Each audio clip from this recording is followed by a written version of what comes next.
Pulang 2 Saiba Tolu FM, enapan 2 raki-raki. Bula FM namban 2 Inosor. Go etabo ke boto kola sa Bula FM nga. Bula FM namban 2 Korbu. Bula FM namban 2 Sawa. Bula FM namban 2 Latoka. Bula. Namban 2 Bula FM memba. Bula FM namban 2 NSR in Singapore. Untuk tali tak ada warung yang Bula FM lo toka. Du ali akar warung Bula FM namban 2 NSR. Bula FM namban 2 NSR.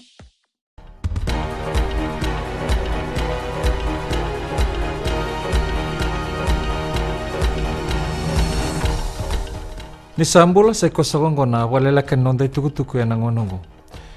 E sama iba katurumi se redista mendua ni songo-songo ba politiki na Fiji First Party ni kuwa e na wal ni vending-ding yesuba. E dingoma ni songo-songo ba katutu takiongo e vasa nga bulno ndolo na saini. Mai bikemni na leni vanua. Ya ni songo-songo go tongai tokakina na dai borenge bani marama. Me liliu ni songo-songo.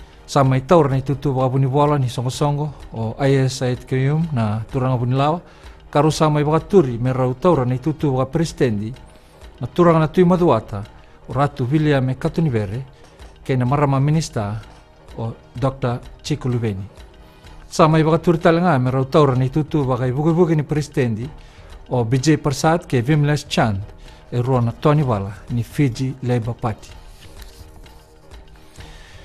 Sa lesubatiko na matambose ni koro ni tao ni olami na vi vola kere so ka vola mai vi ren leno bonua na vi era bagai tiko na non rasenga ni dua bata kena voga tore da ketaki na bonua wa imbola mai wele kutu elami era senga ni dua bata na leno bonua na kena musu na vi ndongo me voga doriki na vi ka voga business tuku no Jaspar Singh na lili ni matambose ni tao ni olami ni rato na bakan deu damanda na veitiki naongo nimber nindua na bakatulewa ia kreana company na Pacific Building Solutions mengaraba na bunongo endua na daga ni bi bakatora daga taki ia rei darao na bakai tiku bola kata na bunoya niongo esa na barusa na be kambula era bulatiko en loma ni vendong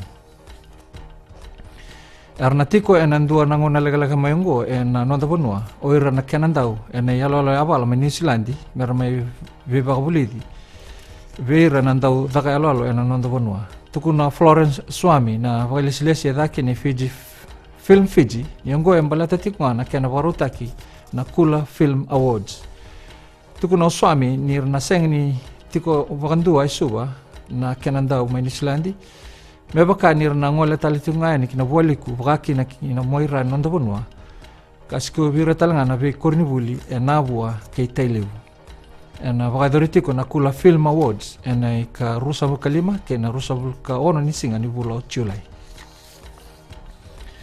kinangito era to samay toka na katolo ni tutu na itubutu ni point ni IRB series e burubura na team ni Vodafone Fiji Sevens ni maidaba na sota may England na mataka ni kuwa o New Zealand sa liu toka na ngonongo en duanan raw 5 kawal na poindi karua South Africa en duanan raw torsam kadiwa katolo biti en duanan raw rusawul kadiwa na poindi ya na sota may London na moni madaongo biti e tomo batatiko kay Australia Spain ke Japan may dabaker na walelakan nonday tukutuko na ngonongo ni Samoa ni bakadengo binaka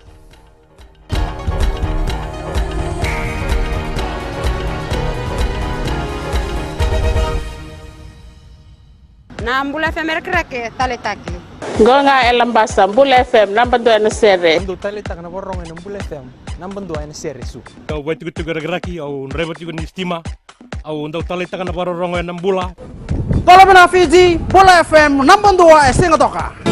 Bula bina era roga Bula FM namban 2 Tikonga. Bula FM namban 2 NSR.